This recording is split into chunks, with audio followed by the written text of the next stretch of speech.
Les spectres sont comme les papillons, pense le physicien danois Niels Bohr en ce début 1913. Les couleurs sont très belles, mais on a fait le tour du problème. Grâce au spectroscope à prisme mis au point 50 ans plus tôt par les physiciens allemands Kirchhoff et Bunsen, tous les éléments chimiques ont fourni leur identité sous la forme de raies caractéristiques.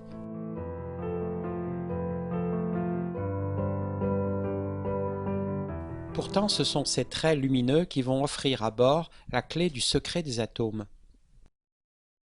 Dans l'hydrogène, l'un des premiers éléments analysés, le physicien suédois Anders Ångström avait découvert 4 raies et mesuré leur longueur d'onde, 410, 434, 486 et 656 nanomètres. Nous sommes bien dans le domaine visible.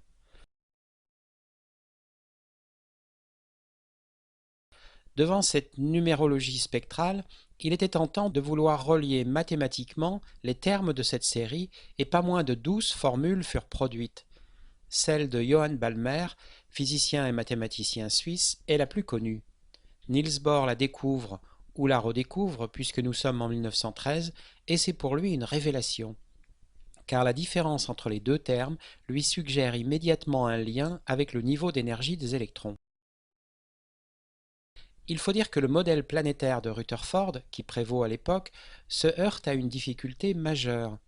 En tournant, l'électron devrait perdre de l'énergie par rayonnement et finir par s'écraser sur le noyau. Or le système est stable.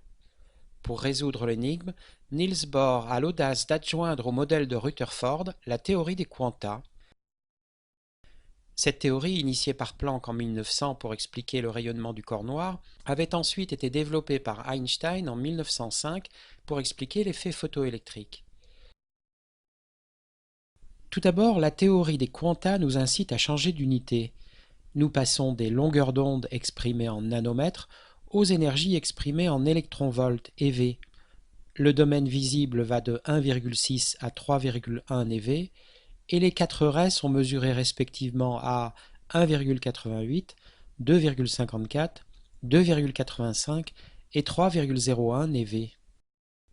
Voici donc les postulats de Bohr.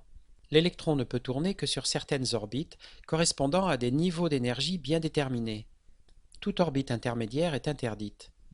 Les niveaux d'énergie sont quantifiés et désignés par le nombre quantique n. Sur l'orbite n égale 1, l'électron est dans son état fondamental. Pour le hisser à des niveaux supérieurs, il faut lui fournir de l'énergie en le bombardant avec des photons par exemple. Ici, il est au niveau excité n égale 3. Cet état n'est pas stable et il va redescendre, par exemple au niveau n égale 2, en émettant un photon d'énergie 1,88 eV, c'est-à-dire une lumière rouge.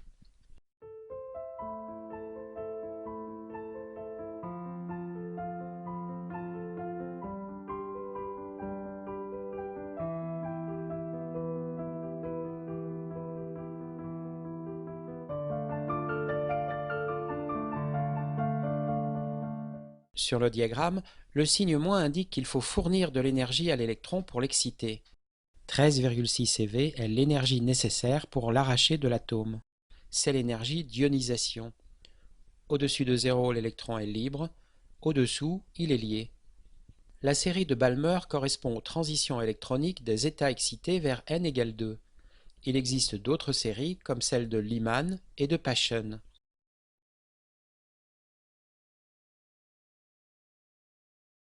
Le génie de Bohr est d'avoir osé abandonner la physique classique, celle de Newton et de Maxwell, qui ne fonctionne plus au niveau atomique, et de l'avoir remplacée par une physique aussi étrange que déroutante, tirée des idées de Planck et d'Einstein.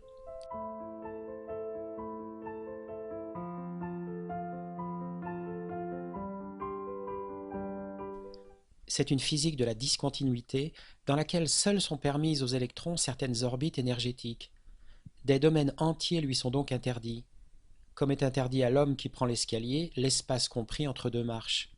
Certes, le modèle de l'atome de Bohr s'est vite révélé insuffisant. Les électrons ne sont pas en orbite, mais occupent l'espace autour du noyau avec une certaine probabilité de présence.